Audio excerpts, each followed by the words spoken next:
ونصلي على رسوله الكريم أما بعد أعوذ بالله من الشيطان الرجيم بسم الله الرحمن الرحيم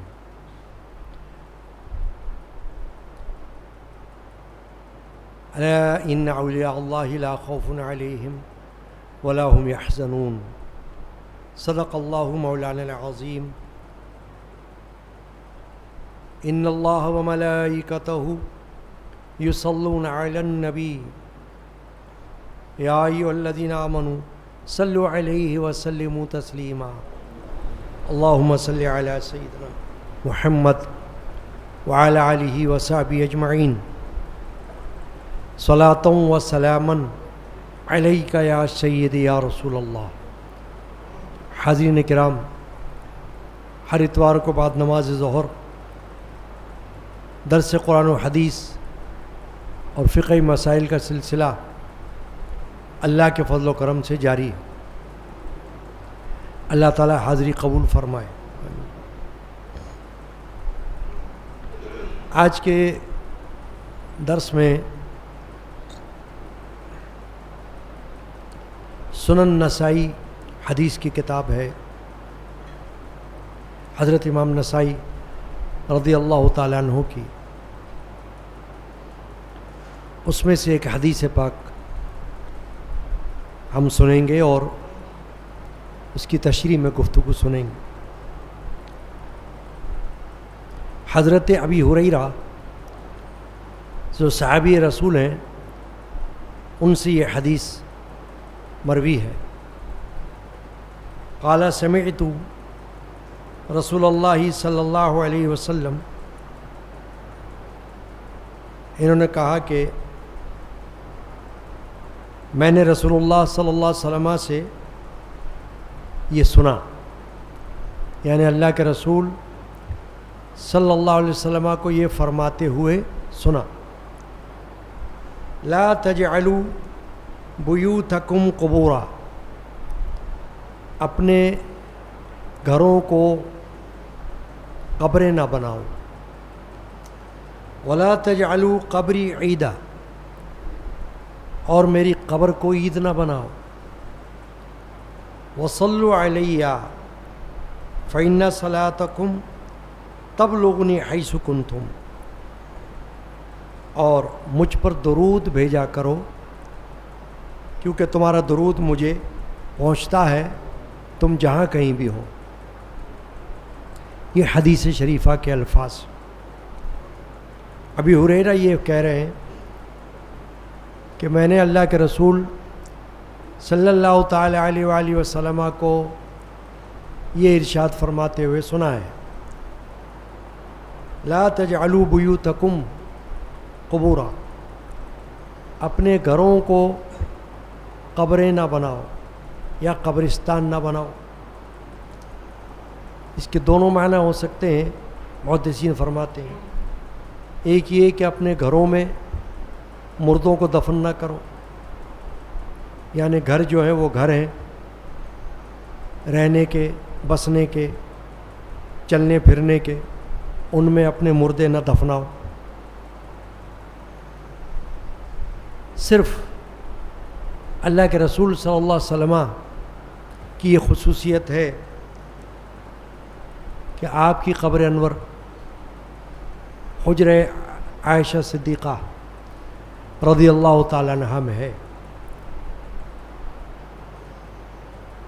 تو اس حدیث میں ایک معنی تو یہ ہوا کہ اپنے گھروں میں اپنے مردے نہ دفناؤ، لیکن دوسرا معنی اس کا جو ہے اس کو محدثین نے اولویت دی ہے.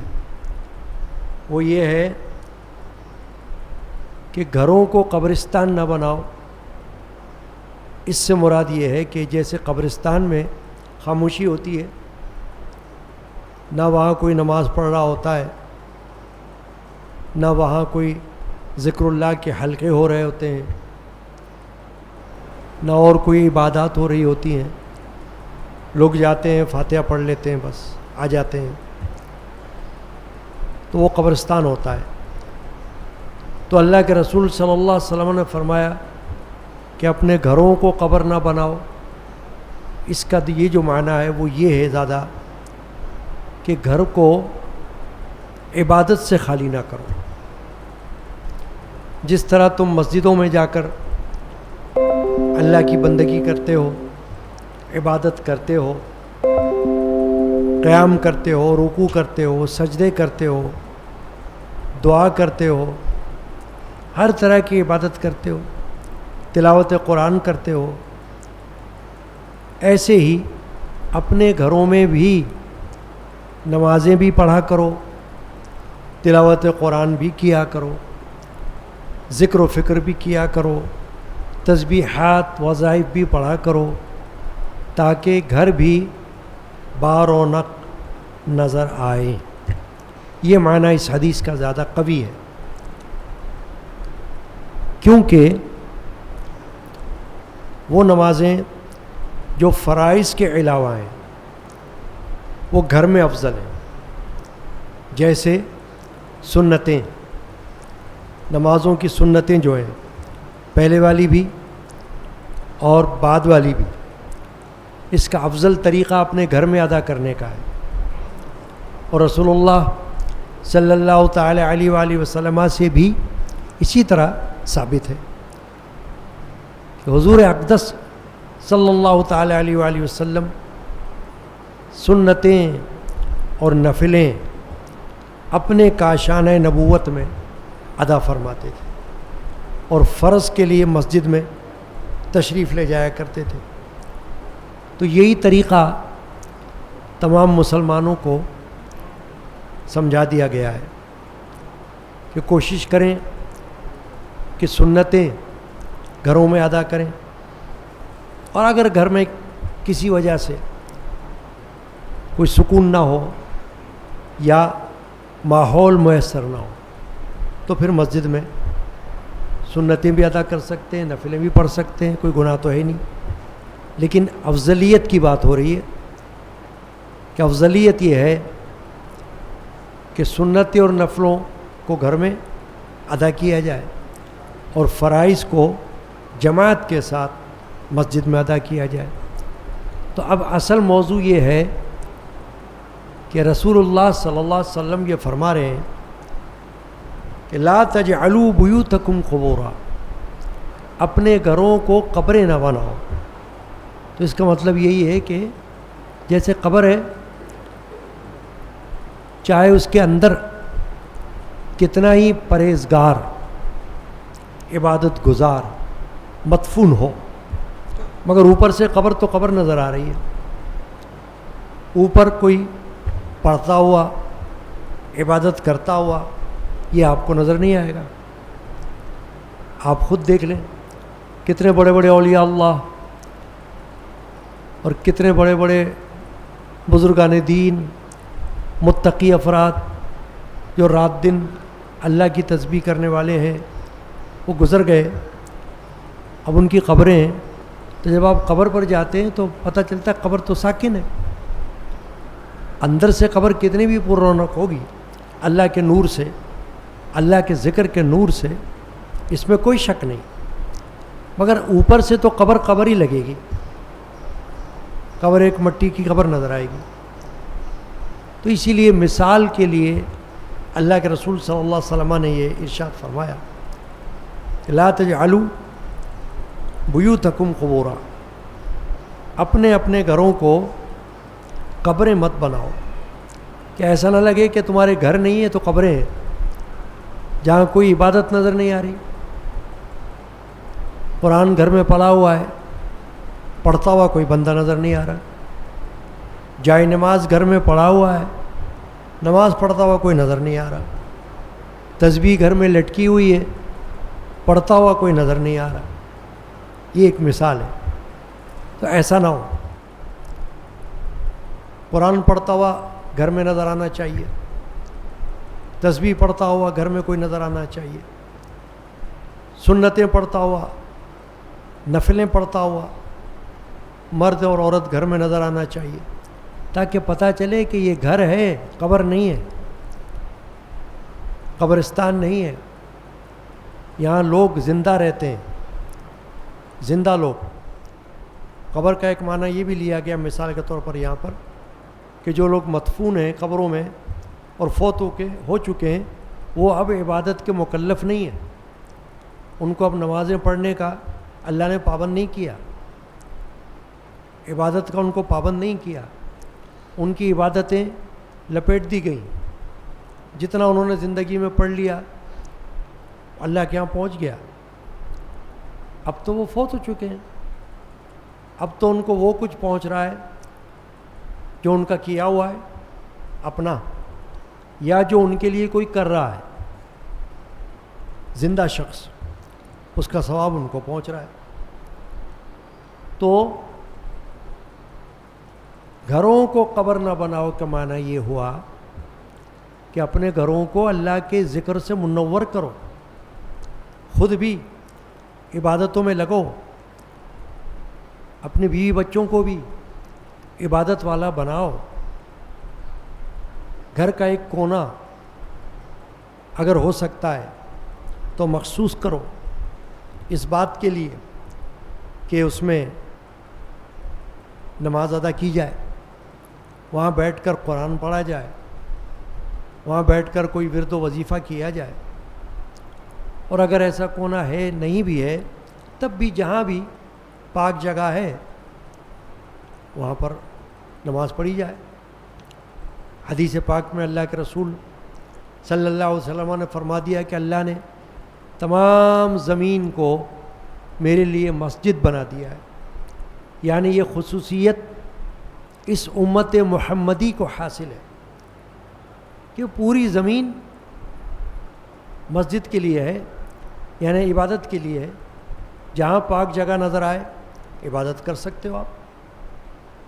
یہ نہیں کہ صرف مسجد میں عبادت ہوگی، جہاں بھی جگہ میسر ہو وہاں عبادت ہو سکتی ہے. چنانچہ گھر بھی ایک ایسی جگہ ہے. اور پھر گھر میں، گھر کی زمین پر جب عبادت ہوگی تو گھر کا مکین جو گھر میں رہتا ہے اس کے لیے وہ زمین قیامت میں گواہ بنے گی عبادت کی. در و دیوار گواہی دیں گے اس کی عبادت کی کہ اس شخص نے، اس مرد نے یا اس عورت نے مجھ پر نماز پڑھی. زمین کہے گی مجھ پر عبادت کی اللہ کی.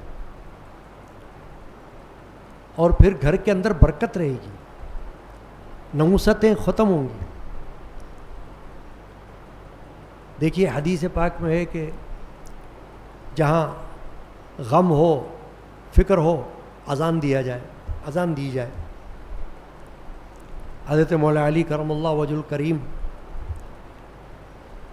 کو غم تھا کوئی، تو حدیث پاک میں آیا کہ حضور اکرم صلی اللہ علیہ وسلم نے فرمایا یا علی، کسی کو کہو کہ آپ کے کان میں اذان کہا کرے، اذان کے الفاظ، کیونکہ اس کے اندر ایسے کلمات ہیں جس سے شیطان بھاگ جاتا ہے تو غم دور ہو جائے گا. تو گھر کے اندر بعض دفعہ جو بے برکتی، ناچاقی، نحوستیں پھیل جاتی ہیں، اس کے دفعیہ کے لیے بھی گھروں میں نماز پڑھنا ضروری ہے. تو یہ فرض کے علاوہ ہے. فرض نماز کے لیے مسجد میں جائیں، جماعت کے ساتھ نماز پڑھیں. سنتیں گھر میں پڑھ کر آئیں اگر اچھا موقع ہے تو، اور بقیہ سنتیں گھر میں جا کر پڑھ لیں اگر موقع ہے، نماز کا وقت موجود ہے تو گھر میں جا کر سنتیں پڑھ سکتے ہیں، آپ ہو جائیں گی. جیسے مثال ہے کوئی سنت پڑھے، فرض پڑھے ظہر کی، اور وقت تو بہت کھلا ہوا ہے، فرض پڑھ کے وہ گھر چلا گیا، اب گھر جا کر سنتیں پڑھ سکتا ہے. یا فرض کی پہلی سنتیں گھر میں پڑھ کر یہاں آ جائے، یہاں آ کر فرض میں شامل ہو جائے. تو رسول اللہ صلی اللہ علیہ وسلم سے بھی اسی طرح ثابت ہے کہ فرائض سے قبل کی سنتیں اور بعد کی سنتیں آپ نے اپنے گھر مبارک میں ادا فرمائیں۔ اب حدیث کا پہلا حصہ یہاں آپ نے سمجھ لیا، لا تجعلوا بیوتکم قبورا، اپنے گھروں کو قبرستان مت بناؤ۔ اب اگلا حصہ کیا ہے؟ حضور نے کیا فرمایا؟ حضرت ابی ہریرہ فرما رہے ہیں ولا تجعلوا قبری عیدا، اور میری قبر کو عید نہ بناؤ۔ اب اس کا معنی محدثین نے یہ کیا ہے کہ عیدگاہ جو ہوتی ہے وہاں بندہ صرف سال میں جاتا ہے، عید نہ ہر مہینے میں آتی ہے، نہ چند مہینے میں آتی ہے، نہ روز آتی ہے، عید تو سال میں آتی ہے ایک بار۔ اللہ کے رسول نے فرمایا میری قبر کو عید نہ بناؤ۔ اس کے دو معنی کیے محدثین نے۔ ایک معنی تو یہی ہے کہ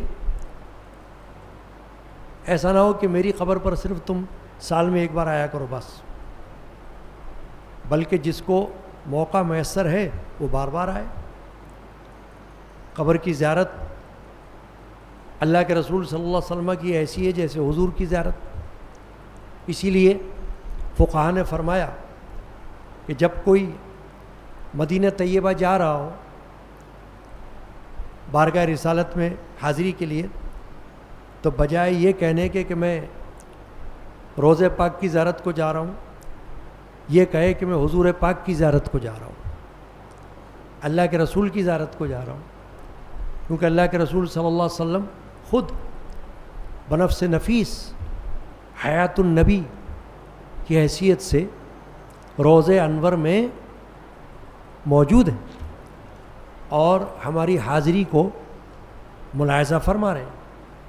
چنانچہ ایک معنی تو اس کا یہ ہوا ولا تجعلوا قبری عیدا، کہ میری قبر کو عید نہ بناؤ، کہ عید کی طرح مت آؤ کہ سال میں ایک بار آ گئے، بلکہ جب جب موقع ملے میری بارگاہ میں حاضری دو، زیارت کو آؤ۔ اور دوسری جو اس کی توجیہ ہے اور دوسری جو اس کی تفسیر و تشریح ہے وہ یہ ہے کہ قبر کو عید کی طرح میلہ نہ بنانا۔ جیسے عہد جاہلیت میں بھی لوگ عید کے دن کھیل کود کیا کرتے تھے، عید الفطر سے پہلے عید الفطر کے دن لوگ اچھل کود کیا کرتے تھے۔ تو اللہ کے رسول صلی اللہ علیہ وسلم نے جب یہ دیکھا کہ لوگ تو اس دن اچھلتے کودتے ہیں، پوچھا کیوں؟ کہا ہم تو شروع سے اسی طرح کر رہے ہیں، بس اس دن ایسے ہی اچھلتے ہیں، یعنی رقص و مستی کرتے ہیں، بس کھیل کود۔ تو رسول اللہ صلی اللہ علیہ وسلم نے فرمایا کہ اب تمہیں اللہ نے عید کا دن دیا ہے یہ، اور یہ عبادت کے لیے کہ اللہ کو یاد کرو۔ چنانچہ ایک معنی حدیث کا یہ ہوا کہ رسول اللہ صلی اللہ علیہ وسلم کی قبر کو عید نہ بناؤ، کہ یعنی یا تو ایسا نہ ہو کہ صرف سال میں آؤ، اور یا ایسا نہ ہو کہ میلے کی طرح قبر پہ آؤ، بلکہ باادب ہو کے آؤ۔ کیونکہ اکثر میلہ ہوتا ہے وہاں کوئی ادب احترام تو ہوتا نہیں، جو مرضی میں آئے لوگ کرتے ہیں میلے میں۔ تو قبر انور صلی اللہ علیہ وسلم کو ایسا نہ کرو، بلکہ باادب رہو، نظریں جھکا کے رہو، چشم نم رکھو، دل میں احترام ادب رکھو، عجز و انکساری رکھو، تاکہ پتہ چلے کہ تم اللہ کے رسول کے غلام ہو، تم غلام رسول ہو، تم ایسی شخصیت کی بارگاہ میں آئے ہو جس کا ادب فرشتے، جنات، چرند و پرند، درخت، پتھر، یہ سب کرتے ہیں۔ رسول اللہ کا ادب صرف انسانوں نے نہیں کیا، بلکہ کائنات کی ہر چیز اللہ کے رسول کا ادب کرنے والی ہے۔ تو امتی کو تو بہت زیادہ ادب اور احترام کا مظاہرہ وہاں پر کرنا ہے۔ چنانچہ محدثین نے کیا کہ کہا کہ اس حدیث کا یہ معنی بھی ہوا کہ تم روض انور پر جب آؤ تو ہاتھ باندھے رہو، سر جھکائے رہو، دل کے اندر خشوع خضوع کا معاملہ رکھو اور احترام کا معاملہ رکھو، تعظیم تمہارے وجود سے نظر آنی چاہیے، تمہارا جسم ایسا لگے کہ تم تعظیم والے ہو، تکریم والے ہو، ادب والے ہو، یعنی بے باکی کا مظاہرہ نہ کرو۔ جیسے امام اہل سنت اعلیٰ حضرت الشاہ احمد رضا خان بریلوی، قادری، حنفی، سنی رحمۃ اللہ تعالی علیہ نے فرمایا کہ جب مواجہ شریف میں کوئی جائے تو نظریں جھکا کے کھڑا رہے، بے باکی سے نظر نہ اٹھائے، لاپرواہی سے ادھر ادھر نہ جھانکے، یعنی ادب کا تقاضا یہ ہے، دور کھڑا رہے، جالی مبارکہ کو ہاتھ نہ لگائے، چلائے نہ، شور نہ کرے، یہ سب ادب بتایا۔ تو اس حدیث کا ایک معنی یہ بھی ہوا وَلَا تَجْعَلُوا قَبْرِي عِيدًا کا، کہ قبر کو میری عید نہ بناؤ، کہ کوئی میلے کی طرح کا ماحول نہ کرو۔ اب جیسے بزرگان دین کے عرسوں پر بعض اوقات ہم دیکھتے ہیں کہ وہاں عرس کے نام پر جو ڈینگا مشتی ہوتی ہے وہ بالکل خلاف شرع ہوتی ہے، مزار اقدس کے اندر ہوتی ہے، اولیاء اللہ کے مزارات کے باہر عرس کے نام پر جو کچھ اپنی مرضی میں آئے لوگ کرتے ہیں وہ بے ادبی کا مظاہرہ ہوتا ہے۔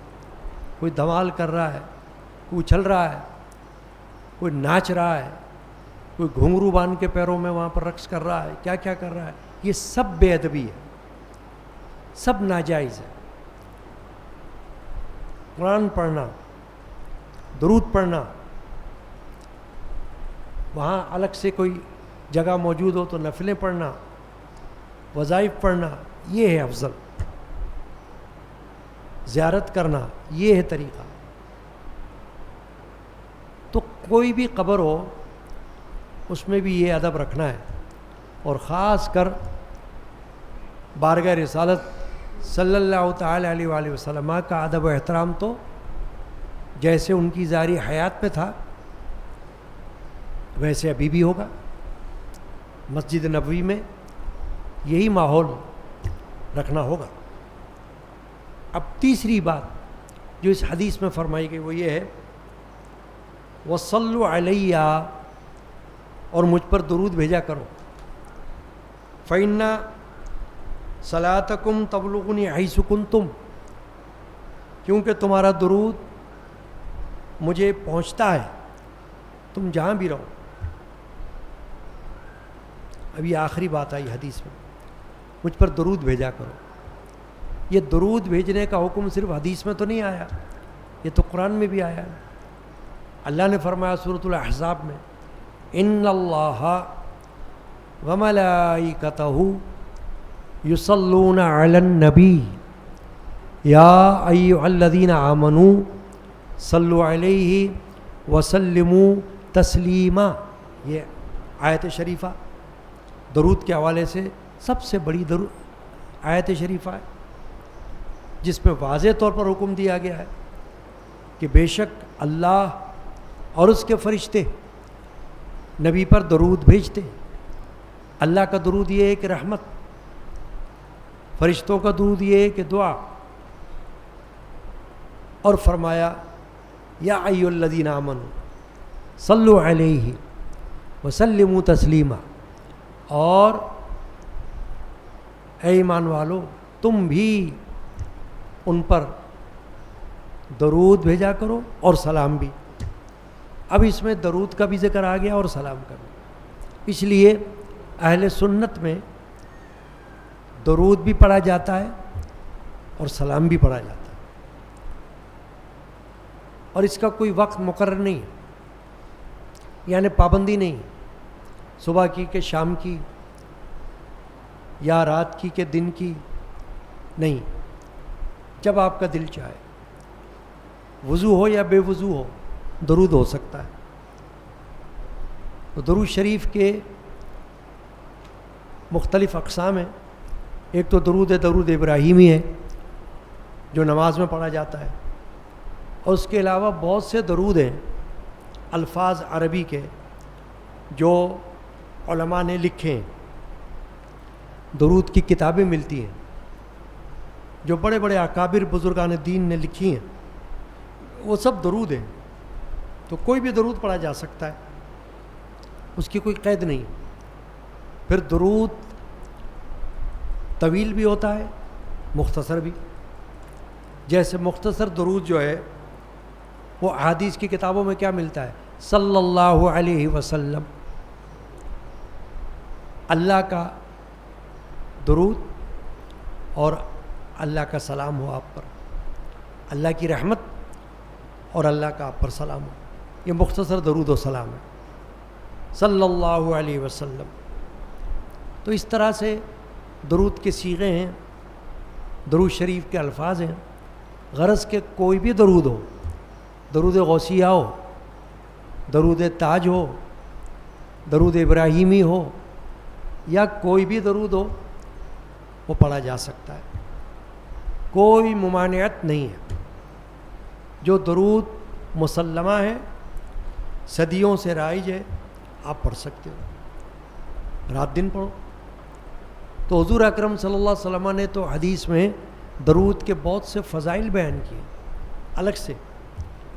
یہ بھی فرمایا کہ جو مجھ پر ایک بار درود پڑھے اللہ تعالیٰ اس پر 10 بار، اور ایک حدیث فرمایا 70 بار تک رحمت کی نظر فرماتا ہے۔ اب یہ فرمایا وصلو علیہ، مجھ پر درود بھیجا کرو، تو یہ حکم ہو گیا، اور قرآن سے بھی حکم مل گیا، حدیث سے بھی، یعنی کہ باضابطہ ہمارے لیے حکم آ گیا کہ ہم درود پڑھا کریں۔ اب درود اکیلا بندہ بھی پڑھتا ہے اور درود اجتماعی بھی ہوتا ہے، دونوں جائز ہیں۔ پھر درود بیٹھ کر بھی پڑھا جاتا ہے اور درود کھڑا ہو کر بھی پڑھا جاتا ہے، دونوں جائز ہیں۔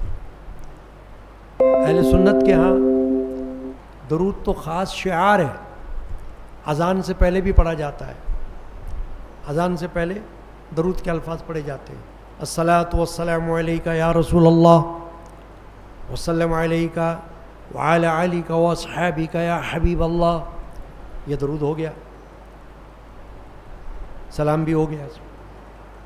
اور نماز کے اندر بھی درود بھی پڑھا جاتا ہے اور سلام بھی پڑھا جاتا ہے۔ السلام علیک ایھا النبی، یہ سلام ہے، اتحیات میں آپ پڑھتے ہیں، اور پھر درود ابراہیمی آپ 2 پڑھتے ہیں، وہ درود ہے، اس میں سلام نہیں ہے۔ تو ایک نماز کے اندر درود بھی ہو جاتا ہے اور سلام بھی ہو جاتا ہے۔ تو نماز کے علاوہ بھی آپ ایسا درود پڑھو کہ درود کے ساتھ سلام بھی ہو جائے، تو دونوں پر عمل ہو جائے گا، قرآن کی دونوں باتوں پر عمل ہو جائے گا، درود بھی اور سلام بھی۔ فَإِنَّ صَلَاتَكُمْ تَبْلُغُنِي حَيْثُ كُنتُمْ، حضور فرما رہے ہیں کہ تمہارا سلام مجھ پر پہنچ جاتا ہے، تم جہاں کہیں بھی ہو۔ اب اس کے 2 معنی ہیں، ایک تو یہ کہ جہاں سے بھی کوئی درود پڑھتا ہے فرشتے نبی پاک صلی اللہ علیہ وسلم تک پہنچا دیتے ہیں، اور ایک معنی یہ ہے کہ حضور خود سن لیتے ہیں۔ اب دونوں میں کوئی ممانعت یا تفریق نہیں، اس لیے کہ اللہ کے رسول صلی اللہ علیہ وسلم کی ذات پاک عام بندے کی طرح نہیں ہے۔ اللہ کا رسول وہ کچھ دیکھتا ہے جو عام بندہ نہیں دیکھتا، اللہ کا رسول وہ کچھ سنتا ہے جو عام بندہ نہیں سنتا، اللہ اس کو سنواتا ہے، اللہ اس کو دکھاتا ہے۔ اگر ہم صرف اس موضوع پر درس کریں کہ رسول اللہ صلی اللہ علیہ وسلم کیا کچھ دیکھتے ہیں اور کیا کچھ سنتے ہیں، تو پورا درس اسی پہ ہو جائے گا کہ عوام نہ وہ کچھ دیکھتے ہیں اور نہ عوام الناس وہ کچھ سن سکتے ہیں۔ جو اللہ کے رسول سنتے اور اللہ کے رسول دیکھتے، کیونکہ وہ نبی ہیں، وہ رسول ہیں، وہ عام بندے نہیں ہیں ہماری طرح، افضل البشر ہیں۔ ان کو اللہ جو کچھ دکھاتا ہے وہ ہمیں کہاں دکھاتا ہے، انہیں اللہ جو کچھ سناتا ہے وہ ہمیں کہاں سناتا ہے۔ تو حدیث پاک میں تو بے شمار ایسے واقعات ہیں جن سے ثابت ہوتا ہے کہ صحابہ موجود ہیں، صحابہ نے نہیں دیکھا، رسول نے دیکھ لیا۔ صحابہ موجود ہیں، صحابہ کرام نے کوئی آواز نہیں سنی، رسول اللہ نے سن لی۔ تو یہ تو موجود ہے واقعات۔ تو اسی طرح اگر اللہ کے رسول نے یہ فرمایا کہ تمہارا درود مجھ تک پہنچ جاتا ہے، تم کہیں بھی ہو، تو اس کے دونوں مطلب ہیں کہ حدیث میں یہ آیا کہ فرشتے مجھے پہنچاتے ہیں، یہ بھی صحیح ہے، اور حضور اکرم صلی اللہ علیہ وسلم خود بھی سن لیں، اللہ تعالیٰ انہیں سنوا دے، تو یہ بھی درست ہے۔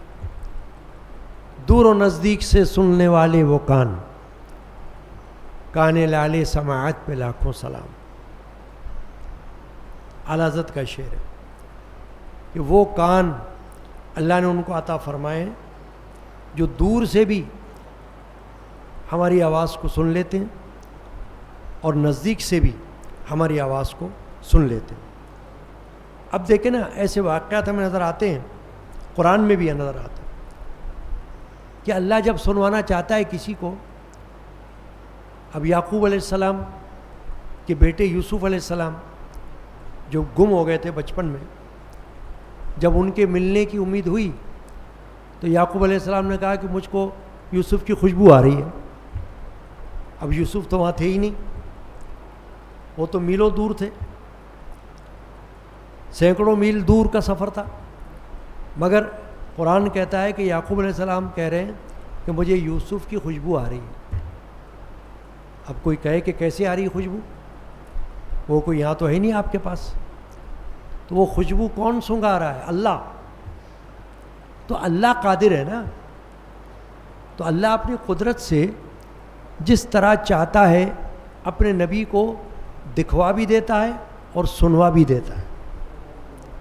اسی طرح حضرت سلیمان علیہ السلام پیغمبر گزرے، ان کا واقعہ قرآن میں موجود ہے کہ 3 میل کے فاصلے پر آپ تھے اور چیونٹیاں تھیں، تو چیونٹی نے 3 میل دور سے آواز سن لی، اور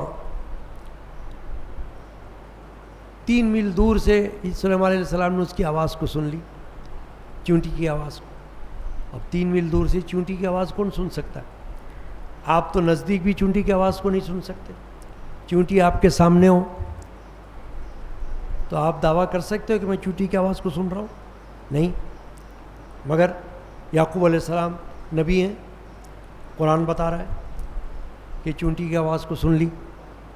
تو چیونٹی کی آواز کو سننا کس طرح ہوا؟ اللہ کے حکم سے ہوا، اللہ کے اذن سے ہوا۔ تو یہ ہے عقیدہ۔